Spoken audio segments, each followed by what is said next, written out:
오늘 말씀은 미래로부터 가져오십시오 하는 제목으로 은혜를 나누겠습니다. 골로새서 3장 2절입니다. 위의 것을 생각하고 땅의 것을 생각하지 말라. 우리 한번 같이 합시다.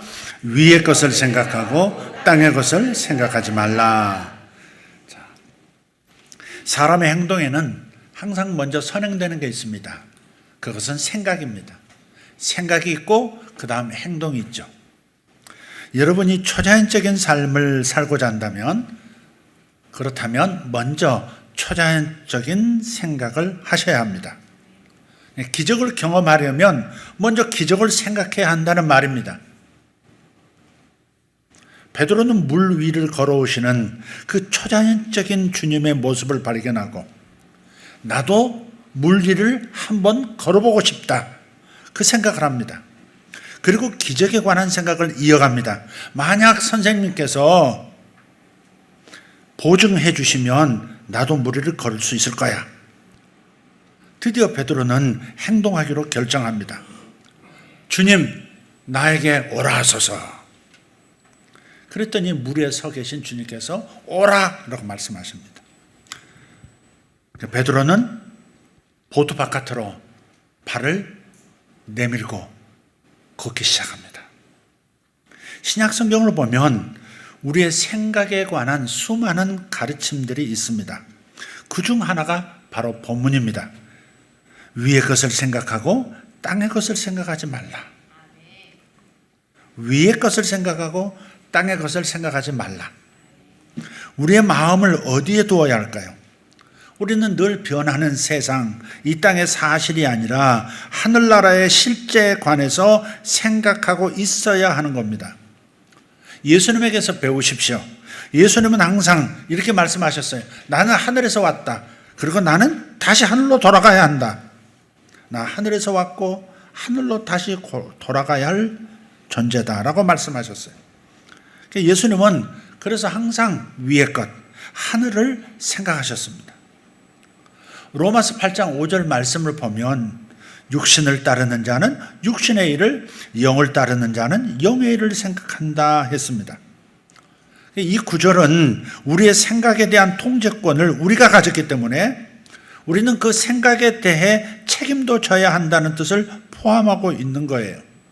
따라서 우리는 하나님께 내 생각을 통제해 주십시오, 하나님 내 생각을 다스려 주십시오 라고 요청할 수 없습니다. 그렇게 기도하는 사람들 많습니다. 하나님 제 생각을 다스려 주세요. 그러나 그렇지 않습니다. 내가 바로 나의 생각을 통제하는 주체입니다. 나의 생각은 오직 내가 통제할 수 있고 다스릴 수 있습니다. 하나님께 해달라고 할 수 없습니다.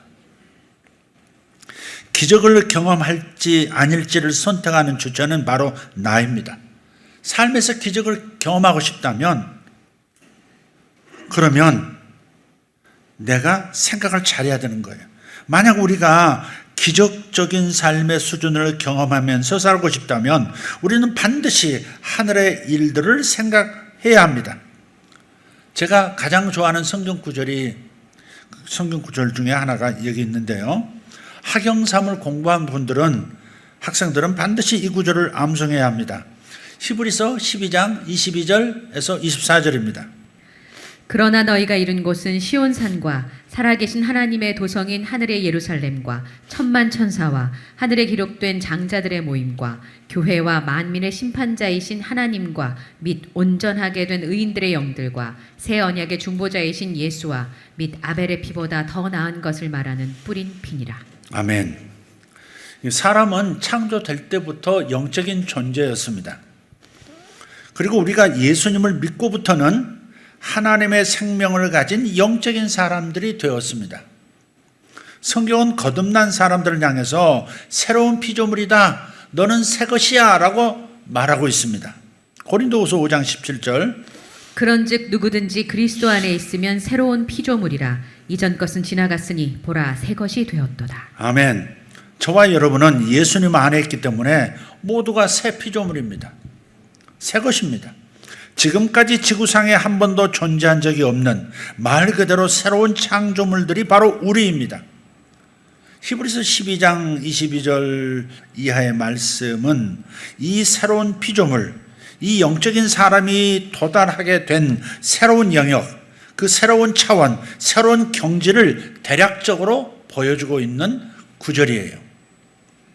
이 땅에 시온산하고 예루살렘이 있다면 더 높은 차원, 더 위에 있는 다른 영역에도 시온산과 예루살렘이 또 존재한다는 겁니다. 그래서 저는 가끔 히브리서 기자가 마치 다중우주론을 말하고 있는 것 같다, 그런 느낌을 받습니다. 우주가 하나만 있는 게 아니라 다른 우주들이 동시에 존재하고 있다는 거예요. 똑같은 우주인데 다른 우주예요. 지금 여기 내가 존재하고 살아가는 이 우주 현실하고 동시에 여기와는 또 다른 모습으로 삶이 진행되고 있는 다른 우주 현실, 즉 우리의 물리적 감각에 포착이 되지는 않지만 여기보다 훨씬 더 완전한 모습의 또 다른 우주 현실이 있는 것처럼 지금 바울은 표현하고 있는 거예요. 다중우주론입니다. 지금 여기는 불완전합니다. 그러나 저쪽은 완전합니다. 하나님의 목적대로 모든 것이 완성되어 있는 저쪽 우주입니다. 여기 불완전한 내가 있습니다. 저쪽에는 이미 완전해진 내가 있습니다. 그려지시나요 지금? 성경은 예수님에게 속한 새 피조물들은 이 두 세계를 동시에 살 수 있다고 말해주는 거예요. 더 나아가서 우리가 더 완전한 쪽을 믿음으로 선택함으로써 불완전한 이쪽을 보완해주고 완전해져 가도록 해주는 비결을 암시하고 있는 겁니다. 물리학 이론 중에 시간은 양방향으로 흐른다는 주장이 있습니다. 시간은 양방향으로 흐른다는 거예요. 교류전류처럼. 보통은 시간이라고 하는 것은 과거로부터 현재를 거쳐 미래로 시간은 흐른다. 과거에서 미래로 시간은 흐르는 거야. 이렇게 생각합니다. 하지만 시간은 미래로서부터 과거 쪽으로, 역으로 흐르면서 영향을 끼치기도 하는 겁니다. 양방향 상호 우존 구도예요. 이것이 양자역학의 대가 존 크레이머의 트랜잭셔널 해석입니다. 거래, 상호 교환의 그런 해석이에요. 과거로부터 현재까지 진행되고 있는 나의 현실과 미래로부터 날아 들어온 정보가 만나서, 그래서 양자역학에서는 이 과거에서 진행돼서 현실로부터 미래로 가는 어떤 그 양자 단계를 소위 이제 제한파라고 하고요. 미래에서 날아 들어오는 그 파장을 가리켜서 확인파라고 합니다. 그래서 이 미래로부터 날아온 정보가 만나서 나의 현실과 만나서 핸드쉐이크, 거래가 성립하면 그 성립된 거래가 지금 내가 살고 있는 3차원 시공간에 실현이 된다는 거예요. 말이 조금 복잡하긴 하죠. 한마디로 이렇게 생각하면 되겠어요. 미래가 현실에 영향을 끼친다는 거예요. 나의 지금 현재 결정 선택들이 미래에 영향을 끼친다. 이 말은 납득이 돼요. 보통 그렇게 생각하니까. 근데 이 존 크레이머 같은 이런 사람들의 이 물리학 이론은 뭐냐면 미래도 현실에 영향을 끼친다는 거예요. 또는 미래가 현실을 바꾼다라고 할 수도 있습니다. 제가 영화 컨택트라는 그 영화를 한번 보시라고 말씀을 드렸죠. 미래를 다 아는 한 우주 종족이 지구를 방문합니다. 헵타포드라고 하는 우주인들이에요. 방문 목적이 있습니다. 지구인들이 잘못된 선택을 하지 않도록, 보다 더 나은 선택을 할 수 있도록 영향을 끼친다는 설정입니다. 이 헵타포드들은 말 대신에 원형으로 되어진 상형 문자로 된 언어를 사용해요. 근데 이 언어는 시간 개념이 비선형적입니다. 선형은 직선을 말해요. 과거에서 미래로 이렇게 이런 식의 직선적인 것이 아니고 비선형적이에요. 비선형적이어서 그 헵타포드의 문장을 전부 완성해야만 의미가 생기고 또 그 언어를 이해하면 인간도 시간을 직선이 아니라 선형이 아니라 비선형으로 인식하게 되는 거예요. 다시 말해 미래의 기억까지 현재에 공존하는 상태로 볼 수 있게 되는 겁니다. 그래서 그 영화의 컨택트의 이 주인공 이 언어학자인데 이 언어학자인 그 여성이 헵타포드 언어를 이해하면서부터 현재와 미래를 동시에 보게 됩니다. 마치 예언자처럼 생각하고 행동하는 거예요. 미래를 겹쳐서 보는 거예요. 현실을 보면서 또 미래도 알게 되는 거예요. 이것이 어떻게 영향을 끼칠 것이고 그래서 어떻게 생각을 바꿔야 하고 어떻게 선택을 바꿔야만 미래가 더 안전한 미래, 안전한 지구가 될 것인가 라고 하는 것을 알게 되는 거예요. 그러니까 언어가 사람의 행동 구조를 바꾼다 하는 말이 언어학 이론에도 있거든요. 그래서 이 개념은 아까 말씀드렸던 실제 물리학의 양자 트랜잭셔널 해석, 미래와 과거의 정보 교환, 거래와도 닮아 있습니다. 좀 가벼운 이야기로 좀 넘어가 보겠습니다. 지난 금요일 예배 때 나눴던 한 목사님의 자녀에 대한 예언 이야기를 잠깐 다시 해보겠습니다. 제 기억에 트랜스포메이션이라고 하는 집회를 하고 있었을 때였습니다. 근데 그 목사님이 자신의 초등학교 4학년 장남을 저에게 데려와서 기도해 달라는 거예요. 그리고 말합니다. 이 아이는 내 아들은 미국으로 지금 가기 위해서 준비하고 있습니다. 곧 가게 될 것입니다. 기도해 주세요. 근데 그 순간에 마치 미래로부터 우리 가운데로 뭔가가 훅 들어온 것 같았어요. 제가 입을 벌려서 얘기하기 시작했습니다. 아닙니다, 목사님. 이 아들은 먼저 영국으로 가게 될 것입니다. 하이스쿨까지 다니게 될 것이고 그 다음 대학을 미국으로 가게 될 것이고 뉴욕에서 정착해서 살아가게 될 것입니다. 얼마 후에 그 목사님에게서 다시 연락이 왔어요. 목사님 해주셨던 말씀처럼 제 아이가 미국으로 가는 길이 이상하게 막히고 예기치 않게 영국의 한 지인으로부터 초청이 와서 아이가 영국으로 갔습니다. 그리고 아주 오랜 시간이 흘렀는데 지금 실제 그 청년은요, 미국 뉴욕에서 직장 생활을 하고 있습니다. 제 기억이 잘못된 것이 아니라면 오래전에 우리 김성미 집사님, 미국에 간 김성미 집사님, 그런 예언이 이런 계시가 있었어요. 훗날 너는 미국에서 살게 될 것이다. 네가 결혼할 때는 남자가 이런 프로포즈를 할 텐데 그 프로포즈를 하는 그런 스타일의 프로포즈를 하는 사람이 너의 남편이다. 그게 뭐였냐면 손가락 하나하나를 제가 이렇게 잡으면서 이 손가락 하나하나에 다 반지를 끼워주면서 결혼하자고 할 사람이 있을 것이다. 근데 실제로 그 남편이 보석상에 데려가가지고 다 끼워본 거예요. 이거 다 사라는 거예요. 그래서 이 남자다 그렇게 결정한 거예요. 믿음이 없는 남자예요. 지금 미국 가서 미국도 가졌는지 모르겠어요. 어쨌든 그렇게 결혼했는데 미국으로 지금 캘리포니아에서 지금 거주하고 있거든요. 지금 박성희, 김성희 부부 그 일가 전체가 지금 그 성미 집사가 초청해서 지금 미국 가 있습니다. 왔나? 아직도 안 돌아왔군요. 미국 가 있습니다. 여행을 간 거죠. 그러니까 무슨 일이 지금 벌어진 거예요? 양방향 소통. 완성된 저 미래로부터 정보가 날아들었던 거예요.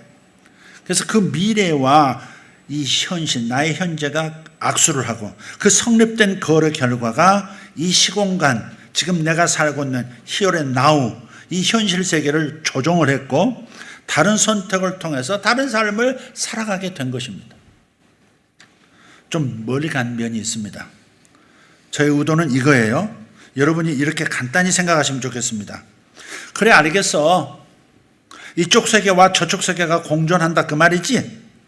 이쪽 세계는 이루어가는 세계라 좀 불완전하고 저쪽 세계는 이미 이루어진 세계니까 완성된 세계고 완전한 세계라는 거지.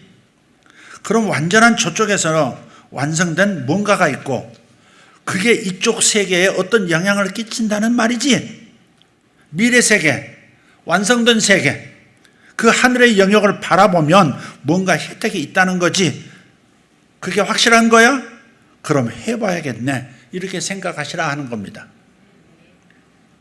히브리서 12장 22절에서 24절을 의역 없이 원문 그대로 번역했다고 하는 흠정역본으로 다시 한번 이렇게 번역합니다. 그러나 너희가 이른 곳은 시온산과 살아계신 하나님의 도시와 하늘에 있는 예루살렘과 무수한 천사들의 무리와 총회 곧 하늘에 기록된 처음 난 자들의 교회와 모든 것의 심판자 되신 하나님과 완전하게 된 의인들의 영과 새 언약의 중재자이신 예수님과 아벨의 피보다 더 나은 것을 말하는 피 곧 뿌리는 피니라. 아멘.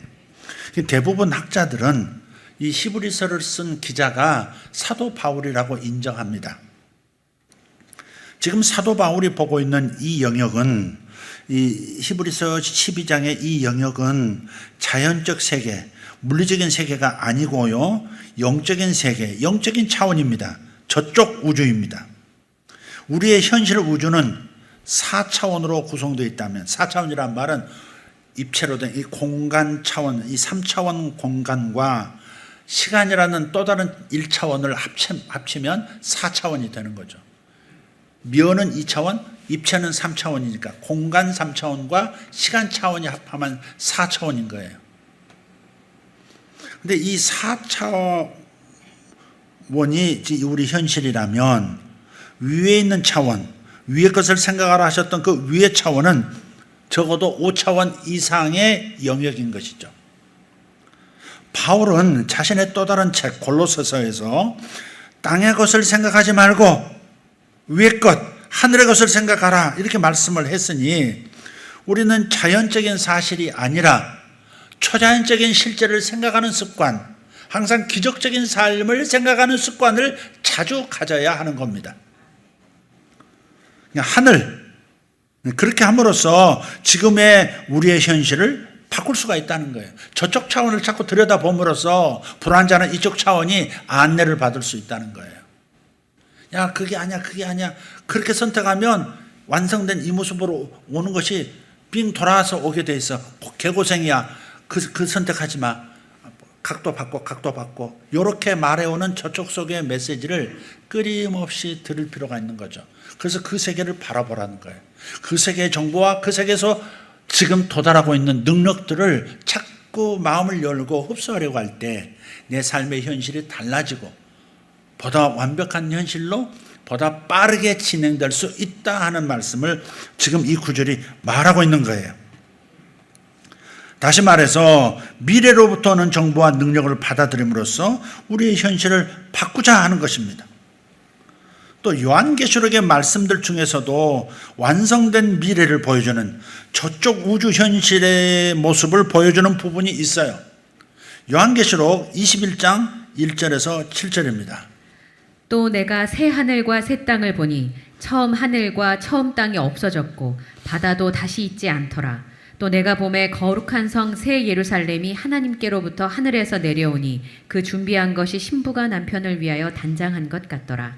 내가 들으니 보좌에서 큰 음성이 나서 이르되 보라 하나님의 장막에 사람들과 함께 있음에 하나님이 그들과 함께 계시리니 그들은 하나님의 백성이 되고 하나님은 친히 그들과 함께 계셔서 모든 눈물을 그 눈에서 닦아주시니 다시는 사망이 없고 애통하는 것이나 곡하는 것이나 아픈 것이 다시 있지 아니하리니 처음 것들이 다 지나갔음이러라.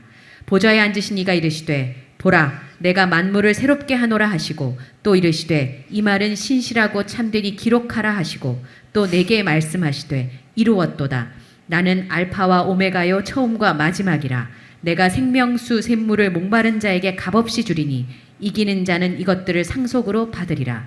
나는 그의 하나님이 되고 그는 내 아들이 되리라. 아멘. 이 사도 요한이 보여주는 하늘의 실제, 저 반대쪽 우주를 생각해 보십시오. 그곳은 완성된 나라이니 거기에는 어떠한 질병도 그 어떠한 아픔도 없습니다. 거기에는 사망도 없습니다. 외로움도 애통함도 정죄함도 없습니다. 하늘의 영원한 시간을 살아내는 데 필요한 생명력에도 부족함이 없습니다. 여기에는 끊임없이 다가오는 높은 수준의 혜택과 풍족하게 살아갈 수 있는 자원들이 있습니다. 멈추지 않는 축복이 우리를 기다리고 있습니다. 무엇보다 감사한 것은 완전하신 하나님과 완전해진 아들들이 함께 있다는 것입니다. 자, 히브리서로 다시 돌아가겠습니다. 먼저 우리는 시온산에 도달했다라고 말합니다. 시온산은요, 성경에서 말하는 시온산은 역사적으로 두 곳을 지칭해요. 하나는 예루살렘 서쪽 지역에 있는 다윗성을 시온산이라고 합니다. 여부스라고 하는 가나안 족속이 오랫동안 지배하고 있던 영역인데 다윗이 왕이 되자마자 그 지역을 정복함으로써 다윗성이 되었습니다. 그 뜻은 뭐냐면, 이 다윗성에 있는 것은 뭐냐면 정복자, 통치자의 기름 부음이 있는 곳을 말합니다. 다윗성을 시온성이라고 말하는 의도 안에는 뭐가 있느냐? 정복자와 통치자의 기름 부음, 능력이 있는 곳이라는 거예요. 다른 하나는 헐몬산입니다. 헐몬. 높다, 거룩하다, 그런 뜻을 가진 헐몬. 이게 이스라엘의 최북단의 산입니다. 만년설이 저 꼭대기에 덮여 있고요. 거기서 녹아내리는 물이 가나안 땅의 젖줄기인 요단강 상류를 이룹니다. 시편 133편에서 있는 것처럼 홀몬산은 연합의 기름 부음과 영생의 복을 받는 곳입니다. 생명의 복을 받는 곳이에요. 보라, 형제가 연합하여 동거함이 어찌 그리 선하고 아름다운고, 머리에 있는 보배로운 기름이 수염 곧 아론의 수염에 흘러서 그의 옷깃까지 내림 같고, 헐몬에 있으리 시온의 산들에 내림 같도다. 거기서 여호와께서 복을 명령하셨나니 곧 영생이로다. 아멘. 그러므로 시온산을 다윗성과 헐몬산 둘 다로 이해해도 될 것 같습니다. 우리는 완전한 하늘의 시온산과 헐몬산을 믿음으로 바라보아야 합니다. 다윗성, 거기에서 우리는 삶의 모든 영역을 다스리고 정복하는 권능을 받고, 헐몬산, 그곳에서 연합의 능력과 구체적인 생명의 복을 명령받게 되는 것입니다. 다음 두 번째는 살아계신 하나님의 도시입니다. 어거스틴 아시죠? 어거스틴이 이 구절에서 영감을 얻고 그 유명한 하나님의 도성이라는 책을 썼습니다. 하늘의 영역에 있는 하나님께서 친히 조성하신 하나님의 도시는 어떤 모습일까요? 지금 우리가 살고 있는 이쪽 우주의 도시와는 어떤 차이가 있을까요? 하나님의 이름을 위해서 존재하는 도시는 얼마나 웅장하면서도 정교하게 설계된 도시일까요? 하나님의 영광을 고스란히 반영하는 도시는 구원받은 모든 이들의 필요를 언제든지 공급할 수 있는 그런 도시가 아닐까요? 수년 전에 하나님의 도시처럼 보이는 그런 도시를 꿈에서 보았습니다. 꿈 일기 그대로 한번 읽어보겠습니다. 하나님의 보좌로부터 도시의 중앙을 관통하는 수로가 있다. 양옆으로 도시 거주민의 집들이 끝없이 이어져 있었고, 수로에는 맑은 물이 쉴 새 없이 흐르고 있었다. 하나님의 보좌로부터 신선한 과일 등 음식들이 수로를 따라서 무한정 공급되기 시작했고, 사람들은 자신의 필요만큼 자신이 원하는 것들을 가져갔다. 여러분, 이거 들으면서 기본소득으로 연결해 보자 이러시면 안 됩니다. 거저받는 거 좋아하시면 안 됩니다. 기본소득으로 연결하시지 마세요. 도시 수로의 저 끝까지 모든 사람들에게 공급이 되었다. 돈을 주고 사 먹는 것도 아니었고 그저 하나님의 보좌로부터 공급이 계속되고 있었다. 하나님의 은혜가 도시를 덮고 있었기 때문에 그 누구도 결핍한 사람이 없었다. 그러니까 모든 것이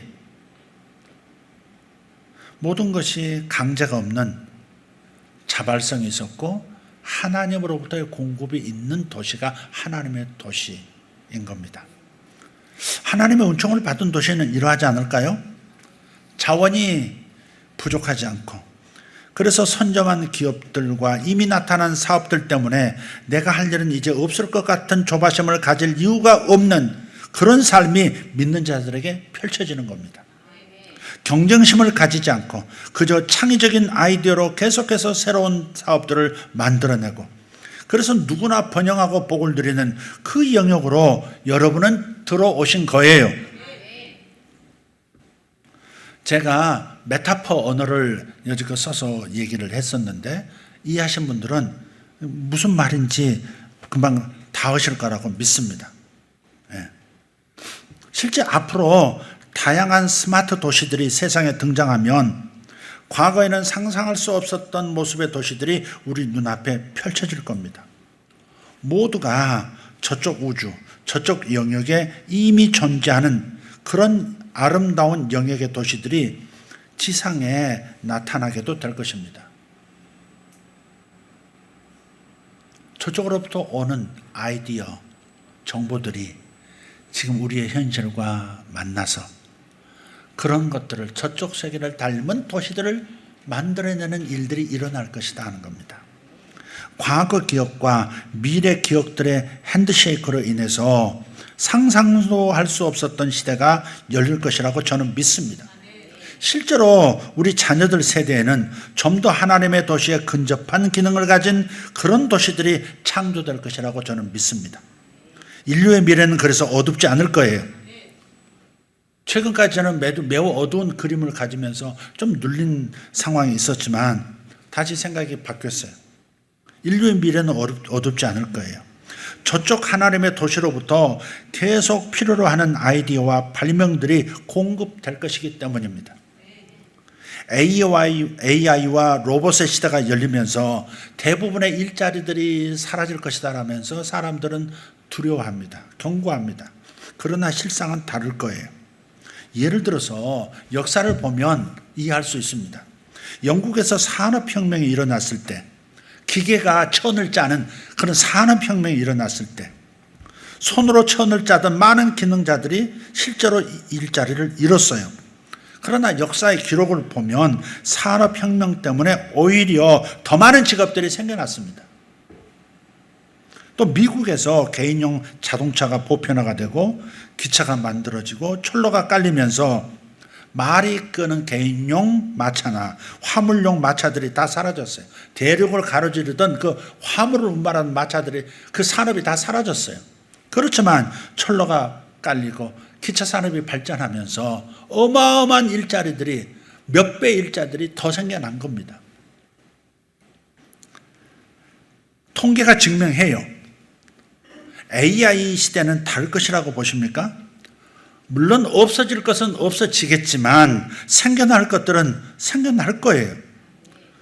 지금 우리는 하늘에 있는 하나님의 도시의 영향력을 살펴보고 있는 중입니다. 자, 세 번째는 두 번째와 좀 겹치는 부분이 있는데 새 예루살렘입니다. 하늘에 있는 예루살렘. 새 예루살렘에는 놀라운 특징이 있습니다. 사라졌던 에덴 동산이 다시 나타납니다. 뉴욕 맨하탄에 있는 센트럴 파크처럼 도시 한가운데 있는 그 아름다운 공원이 있는 것처럼 에덴 동산이 새 예루살렘 도시 한복판에 들어선 모습을 요한계시록 21장 22장에서 읽을 수 있어요. 새 예루살렘의 길은 통째로 맑은 정금으로 포장돼 그 맑은 순도 99.999%의 맑은 정금이 하늘 도로를 새 예루살렘 도로를 덮고 있습니다. 지금 여러분 하늘에 도로 포장 재료 가지고 목걸이 하고 다니고 있고 반지 끼고 있는 겁니다. 도로 포장 재료입니다. 각종 진귀한 보석들과 진주들을 재료로 건축된 도시를 상상해 보십시오. 이것이 우리가 바라보아야 할 하늘에 있는 새 예루살렘의 모습입니다. 예수님께서 터가 되어주시고 구약의 12지파장들의 이름과 신약의 12사도들의 사도들이 성곽과 성문을 이루고 그들 위로 수많은 성도들이 하나의 벽돌처럼 커다란 정교한 돌처럼 각양의 보석 벽돌이 되어서 만들어진 완벽한 우주적 건축물 새 예루살렘 성입니다. 중요한 것은 골로새의 말씀처럼 위의 것을 생각하라는 겁니다. 생각하라. 위의 것을 생각하라. 완성된 위의 것으로부터 오는 정보들, 그 능력들의 마음을 열고 바라보는 것입니다. 위의 것, 저쪽 우주의 것, 미래로부터 다가와서 거래하자 하는 목소리를 들으라고 하는 겁니다. 너의 완성된 모습을 보아라. 이것이 하나님이 이루시고자 했던, 일생 동안 이루시고자 했던 너의 모습이야. 그러니 바로 그 선택 내려놓고 더 나은, 그 옆에 있는 더 나은 선택을 해. 그래야 빨라져. 실패하지 않아 성공하는 거야. 이렇게 거래하자는 목소리가 있는 거예요. 혹시 실패했어? 잘못된 선택이었던 거야? 너 미래의 목소리를 못 들었던 거구나. 하지만 그렇다고 해서 네가 실패자인 것은 아니야. 실패가 실패자를 뜻하는 것은 아니지. 넘어졌어? 그럼 다시 시작해. 다시 출발해. 그럼 새로운 기회의 창은 다시 열릴 거야. 저쪽 세계는 무한 창조의 영역이야.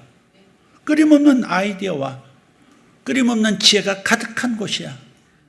새로운 것이 공급될 거야. 이번 생애 복은 여기까지였었나 봐 라고 말하지 마시기를 바라요. 하늘 하나님께서는 당신이 이루어야 할 일을 저쪽 우주에 이미 이루어 놓으셨고 그 미래로부터, 그 차원으로부터 다시 새로운 기회의 창을 열어 보내실 겁니다. 위의 것을 생각하라는 말씀은 그런 뜻이 포함된 거예요. 우리가 자잘한 것을 바라보면 자잘하고 모자란 것들이 주변으로 다가오고 뛰어난 것들에 마음을 두고 주목하면 뛰어난 것들이 내 주변에 모여듭니다. 내 마음의 생각이 내 삶을 세팅하는 거예요. 투덜투덜 불만을 품어버리면 일이 더 잘 풀리지 않게 됩니다.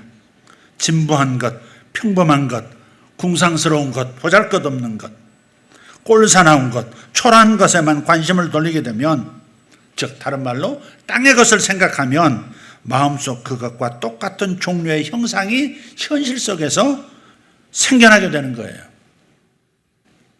그러므로 선한 것, 좋은 것들로 가득한 새 예루살렘에 내가 도달한 것으로 알고 새 예루살렘의 풍족함에 감사하시기를 먼저 하시기를 바랍니다.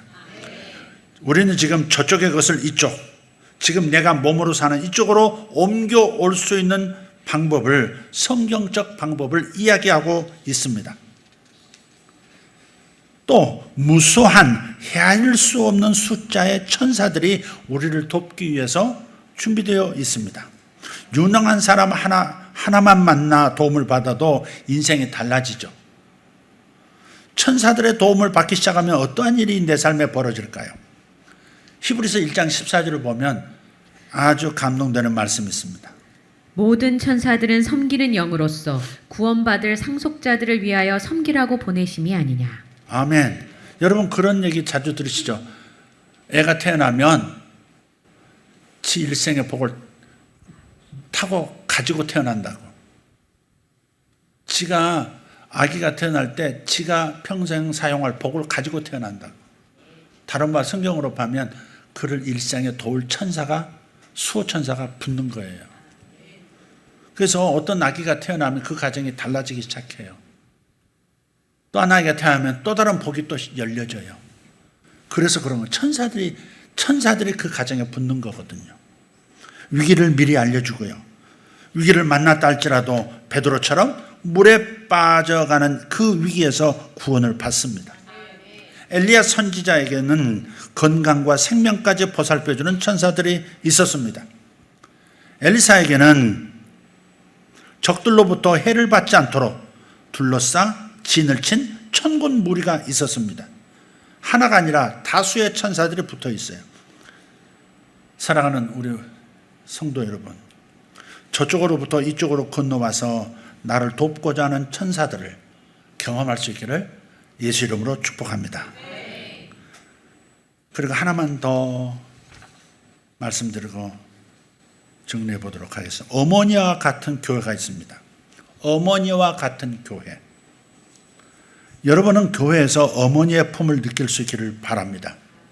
이쪽 교회는 불완전한 교회지만 저쪽 교회는 온전해진 교회입니다.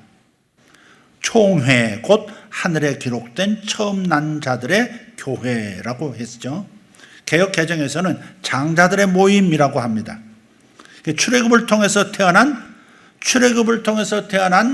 장자 민족 이스라엘, 즉 구약 교회입니다. 지금 우리는 예수님과 성령님을 통해서 born-again, 다시 태어난 신약 교회입니다. 하지만 신약 교회는 우리는 동시에 아브라함의 자손도 되었습니다. 그래서 유대인들이 받는 아브라함 가문의 예언적 유산이 우리의 유산이기도 한 겁니다. 유대 문화에서 장자는 다른 형제들보다 갑절의 유산을 물려받았습니다. 두 갑절이란 말은 무제한의 배가를 말하는 거예요. 딱 두 배를 말하는 게 아니고 무제한 공급되는 것을, 그 무제한의 배가를 말하는 거예요. 저는 두 갑절이 좋습니다. 여러분은 어떠십니까? 한 갑절로 족하오니지요. 이러십니까? 전 두 갑절이 좋습니다. 무제한 배가가 좋습니다. 물론 많이 받는 자는 책임도 큽니다. 어릴 적부터 장자됨의 채색 옷을 입었던 요셉을 생각해 보세요. 갑절의 기름 부음이 장자 역할을 하기 때문에 갑절의 기름 부음이 그를 형통하도록 이끌어가는 과정을 우리는 압니다. 쉽지 않았어요. 지혜도 갑절이었고 재능도 갑절이었습니다. 사랑을 받음도 갑절이었고 성공의 능력도 갑절이었고 부를 가져오는 능력도 갑절이었습니다. 아멘. 좋은 단어는 무조건 아멘으로 화답을 하는 겁니다. 네. 질르는 거예요. 인생은 한 방이라 그러잖아. 질러. 우리가 할 수 있는 건 아멘 하는 거야. 그거 내 겁니다 하는 거야. 그거 뭐 아까워서 이렇게 못해. 갑절이 좋죠? 예, 그렇습니다. 그래서 어디를 가도 어떤 어려움을 만나도 인내심이 갑절이었고요. 인내심이 갑절, 어려운 일을 겪었잖아요. 근데 인내심이 갑절이었고, 그래서 결국은 형통하고 성장하고 성공하는 요셉이 되었습니다. 북아프리카의 거대한 제국을 쥐락펴락했던 그의 지혜와 영성, 그리고 그의 부를 취하는 능력을 저는 좋아합니다. 저는 훌륭한 장자로 땅에도 그리고 하늘에도 기록되기를 소망하고 있어요. 여러분 각자는 여러분의 각자 영역에서 장자들의 수준으로 드러나기를 축복합니다. 장자가 되십시오. 장자가 되십시오. 갑절의 축복을 받으십시오. 버티고 안 하는 인생들은 그냥 그렇게 사십시오. 네. 성경에는 미래와 현실이 만나서 조정하고 합의하고 거래하는 장면이 자주 등장합니다. 이미 세상을 떠났던 모세와 엘리야가 저쪽 세계에서 건너와서 예수님과 새 제자들이 있는 변화산상에 함께 있는 거예요. 하늘이 땅으로 내려온 것과도 같습니다. 저쪽 우주가 이쪽 우주와 겹쳐진 거예요. 십자가 뒤의 미래가 모세와 엘리야를 통해서 예수님께 전해졌고, 예수님은 십자가 너머에 있는 그 영원한 기쁨을 위해서 자신의 삶을 확고하게 조정하시기로 결정합니다. 나는 나의 백성들을 위해서 십자가를 반드시 칠 것이다. 나는 그 기쁨을 위하여 십자가를 지겠다는 결정이 그때 이루어지는 거예요. 미래가 과거로 건너와서 미래의 어떠함을 닮으라고 권고하는 장면입니다. 누군가는 이렇게 말할 수 있어요. 지나치게 멀리 나간 신학이라고. 그러나 성경은 이것이 가능하다는 것을 보여줍니다. 사도신경에도 말하고 있어요. 성도가 서로 교통하는 것과 라고 고백하죠. 성도가 서로 교통한대요. 육신을 가지고 교통하는 지상교회와 영으로 교통하는 하늘교회를 말합니다. 하늘에 속한 모세와 엘리야가 아직 지상에 속한 베드로, 요한, 야고보 등과 대면해서 교통할 수 있다면 우리는 왜 예외라고 선을 그어야 합니까? 저는 그저 성경 그대로 믿고 싶은 사람입니다. 결론입니다. 그래서 우리는 지금 눈에 보이는 것들 너머에 실제하는 완전한 선물, 완전한 복들에 주목합니다. 고린도후서 4장 18절 말씀 같이 한번 읽어보겠습니다. 우리가 주목하는 것은 보이는 것이 아니요 보이지 않는 것이니 보이는 것은 잠깐이요 보이지 않는 것은 영원함이라. 이쪽은 불완전하지만 저쪽은 완전하다는 거예요. 저쪽 완전함을 바라볼 때, 그럴 때 저쪽 완전함이 불완전한 이쪽으로 건너와 우리를 새롭게 준비시켜 준다는 말씀을 하고 있는 거예요. 자연스럽게 기적을 경험하며 살기 위한다면 우리의 관점이 바뀌고 사고가 전환되어야 합니다. 세상의 의견은 항상 변화합니다. 그러나 하나님의 의견은 결코 변하는 법이 없어요. 주님의 의견은 너는 결국 승리자다라고 말합니다. 그러나 땅의 의견은 너는 패배자가 될 수도 있다라고 말합니다. 여기까지 하라고 말할 수도 있어요. 우리의 미래는 결국 승리자인 줄 믿습니다. 미래의 승리자 당신으로부터 오는 메시지와 당신은 합의하셔야 합니다. 다시 선택하고 다시 출발하십시오. 한번 넘어졌다고 냉소자가 되는 것은 자신을 더 비참하게 만드는 겁니다. 당신의 삶을 변화시키려면 변하지 않은 것, 그 온전한 것을 생각하면 됩니다. 완성된, 완전해진 위의 것, 미래의 것을 생각하면 됩니다. 그러면 하늘의 것 앞에서 땅의 것은 변화되고야 마는 거예요. 그것이 새로운 기회의 창입니다. 상상해 보십시오. 여기에 살고 있는 지금 이 순간도 하늘의 법과 하늘의 경제 원리는 작동하고 있어요. 영적인 원리가 작동하고 있어요. 그래서 하나님께서는 우리가 하늘의 것을 생각하고 저쪽 편의 것을 생각하고 주목하기를 바라고 계시는 거예요.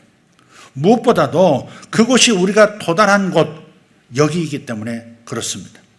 그러므로 우리는 하늘, 즉 저쪽 우주, 저쪽 차원을 항상 생각하고 하늘의 실제를 생각하면서 하늘로부터 살아감으로써 이 땅에 하늘을 가져와서 나타내야 하는 것입니다. 완전한 미래를 지금 여기로 가져오시기를 바랍니다.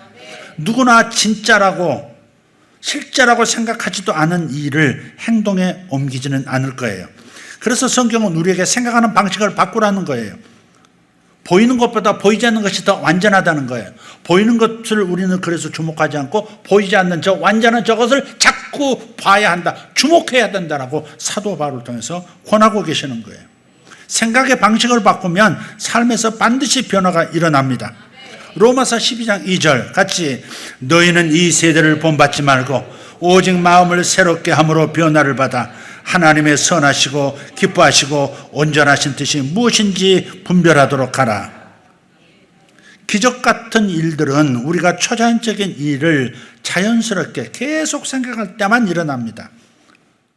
기적을 계속 생각하면 기적이 일어납니다. 그렇게 하면 난관 속에서도 영의 능력이 흘러넘쳐서 신속히 상황을 압도하게 됩니다. 믿음으로 행하면 그 모든 약속은 항상 현실이 될 거예요. 여러분은 자신이 영적 존재라는 것을 꼭 기억하셔야 합니다. 당신은 영이면서 초자연적인 아버지로부터 초자연적인 곳에서 태어난 초자연적인 존재인 것입니다. 다시 그곳으로 돌아온 하위 차원으로 밀려났다가 다시 높은 곳으로 돌아온 사람들이 바로 우리인 거예요. 하나님 아버지께서는 우리가 필요로 하는 모든 하늘의 자원을 내 생각에 손이 닿는 곳, 바로 저쪽 여기에 준비해 두셨습니다. 우리가 이제 믿음으로 내밀어서 잡아 이쪽으로 끌어오면 되는 거예요. 그래서 구하라 구할 것이요 찾으라 찾을 것이요 두드리라 열릴 것이다 라고 하신 겁니다. 우리 각자 자신의 미래를 가져올 수 있기를 바랍니다. 아멘. 조재민 집사님, 잠깐 일어나 보세요.